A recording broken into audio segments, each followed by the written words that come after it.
अस्सलाम वालेकुम, this is Manan Ashraf with floor planet and hope you guys are doing great. आज हम बात करने वाले हैं कि सेल्स का जो रीसेंट ड्रॉप नज़र आ रहा है वो कुछ लोगों को सितंबर में नज़र आ गया था, कुछ लोगों को उससे पहले नज़र आ गया था।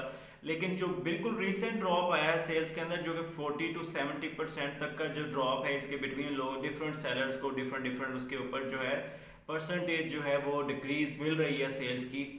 तो कुछ बहुत रीसेंट चेंजेस हैं तो हम उनको डिस्कस करने वाले हैं कि कौन सी वजह कौन सी चीज़ें हैं जिसकी वजह से सेल जो है वो ड्रॉप कर गई है और पॉसिबली फ्यूचर में हम किन चीज़ों के लिए रेडी रहना पड़ेगा, और अगर सेल जो ड्रॉप कर गई है हमें उसको किस तरह से रिकवर करना है।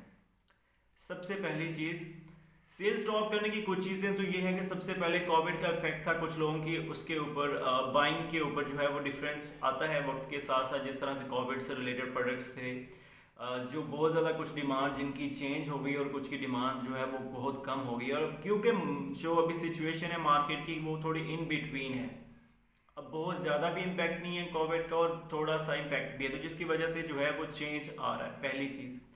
दूसरी चीज़, अमेजोन काफ़ी देर से जो है कुछ चेंजेस करता जा रहा है, और इस मेन स्पेसिफिक टाइम के अंदर हमने देखा है अमेजोन ने बहुत ज़्यादा चेंजेस किए हैं। रिसेंटली हमने देखा है कि उन्होंने काफ़ी सारी नई जो पॉलिसीज़ बनाई हैं, उसके बाद और कुछ नए नए जो हैं उनके चेंजेस मार्केट में हैं। नॉर्मली वो चेंजेस कुछ टाइम के बाद आया करते थे, लेकिन इस बार चेंजेस काफ़ी ज़्यादा आए हैं। तो एक तो उनका भी इम्पैक्ट आ रहा है, लोग जो है उसके साथ जो है कॉप अप करने की कोशिश कर रहे हैं। दूसरी चीज़ ये कि रिसेंटली कुछ एरर्स जो हैं अमेजोन के सिस्टम में थे, ग्लिचेस थी, जिसकी वजह से जो रैंक्स जो है अचानक से जो है वो रैंक्स जो हैं लोगों की वो ड्रॉप कर गई हैं और उनकी सेल्स उसी हिसाब से जो है ड्रॉप कर गई। और फिर कई लोगों का ये हुआ है कि रैंक सेम रही हैं, पोजीशन ऑफ कीवर्ड सेम है पेजेस के ऊपर, लेकिन यह है कि उनको सेल्स मिल ही नहीं रही हैं। तो ये भी हुआ है, लेकिन कुछ लोगों के लिए वो चीज़ जल्दी रिकवर कर गई और कुछ लोग अब इससे रिकवर होने की कोशिश कर रहे हैं। और सबसे बड़ी कन्फ्यूजन ये होती है कि जब सारी चीज़ें ठीक हैं तो फिर सेल्स ड्रॉप हो क्यों रही हैं।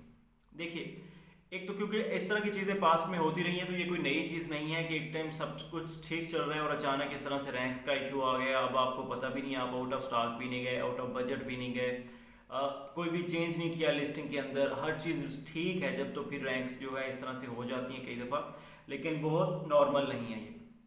अब इसमें ये होता है कि आपको मेक श्योर करना पड़ता है कि आप अपना पीपीसी और अपने जो कीवर्ड्स हैं उनकी तरफ थोड़ा सा ज़्यादा पुश करें और अपनी रैंक्स को जो है वापस रिकवर करने की कोशिश करें। वो किया जा सकता है, थोड़ी देर के लिए प्राइस डिक्रीज कर सकते हैं आप, या कोई कूपन प्रमोशन आप ऑफर कर सकते हैं, या कोई और इन्फ्लुएंसर जो है सपोर्ट ले सकते हैं, जिसकी वजह से आप थोड़ी सी और सेल्स पुश करके सिस्टम की जो डाटे को फिर से जो है वो रिकवर कर लेते हो और आपको रैंक्स वापस मिल जाती हैं। ठीक है, पहली चीज़ तो ये है। लेकिन दूसरी चीज़ इसके साथ ये भी देखनी है कि आपने बहुत ज़्यादा पीपीसी को पुश नहीं कर लेना है, क्योंकि कई दफ़ा आप बहुत ज़्यादा पीपीसी में पुश करने लग जाते हैं। अब क्योंकि सेल्स सबके लिए ड्रॉप कर गई होती हैं तो एक पैनिक क्रिएट होता है मार्केट के अंदर, उस पैनिक की वजह से आप बहुत ज़्यादा पैसे लगा देते हो और बाद में आपको अफसोस हो रहा होता है कि क्योंकि ये सिस्टम के एरर था और वो सिस्टम ने खुद को ठीक कर लिया एक टाइम के बाद, अब आपने वो इतने ज़्यादा पैसे लगाए वो नहीं लगाने चाहिए थे। तो जब भी आप फिर पीपीसी की साइड पे जाते हैं, इस चीज़ की तरफ जाते हैं, तो आपने हड़बड़ाहट नहीं करनी कि अचानक से लिस्टिंग में चेंजेस शुरू कर दें, एड्स में बहुत ज़्यादा चेंजेस शुरू कर दें। इस तरह की कोई चीज़ें आपने बहुत ज़्यादा नहीं करनी है। सो आपने थोड़ा सा स्लो स्लो पुश करते हुए आगे जाना है और फिर आपने रिजल्ट्स को देखना है। हो सकते है और इस टाइम के अंदर आपको ये नज़र आएगा स्पेसिफिकली बिड्स बहुत ऊपर चली जाएंगी। ठीक है, वो इसलिए चली जाएंगी क्योंकि हर किसी को लगता है कि अब मुझे पुश करके आ जाना चाहिए, और ये कि नॉर्मल प्रैक्टिस है, हर कोई बिड बढ़ा सकता है तो आप भी बढ़ा लेते हो, जिसकी वजह से आपके पैसे ज़्यादा लग रहे होते हैं। तो आपके लिए यही रिकमेंडेशन है कि आपने जब भी बिडिंग कर रहे हैं, जब भी अपने बजट्स को देख रहे हैं, तो थोड़ा सा ख्याल से चलना है। आपने डिफरेंट टाइम्स के अंदर आपने देखना है कि कहाँ पे बजट यूटिलाइजेशन ज़्यादा हो रही है, पीक टाइम्स के अंदर है या नहीं है। तो इस तरह की चीज़ों को आपने देखना है और इस हिसाब से अपने डिसीजंस लेने हैं। बाकी ये जो सेल्स का इस तरह से होना एक बड़े नॉर्मल चीज़ है, ये होता रहा है, पास में भी होता रहा है, लेकिन ये कुछ टाइम के बाद रिकवर कर जाती हैं। सो आपको अपने लिस्टिंग्स के ऊपर अभी थोड़ा सा ज़्यादा फोकस रखने की ज़रूरत है, क्योंकि आगे तो प्राइम डे भी आने वाला है थोड़े दिनों तक, तो ऑनेस्टली बिड्स भी बड़ी होंगी, सारा कुछ होगा। तो ऐसे में बड़ा ख्याल से चलना है ताकि आपको जो है पॉसिबल अपने प्रॉफिट्स जो हैं आपके उनको डैमेज ना कर लें और रैंक्स को भी मेंटेन कर सकें।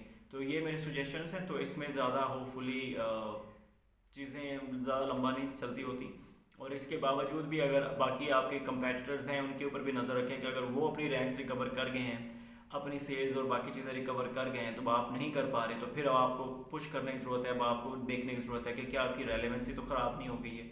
इस तरह की चीज़ें जो हैं वो आपको देखने की ज़रूरत है कि ट्रैफिक का क्या लेवल है, ट्रैफिक कितनी कम हो गई है, ये वो सारी चीज़ें वो जो है वो आप चेक करेंगे। ठीक है, सो ये मेरा एक छोटा सा मैसेज था आप सबके लिए। Hope you will find it helpful and if you really do, please do share, subscribe and comment. I will get back to you with another video. Till that time, thank you, have fun.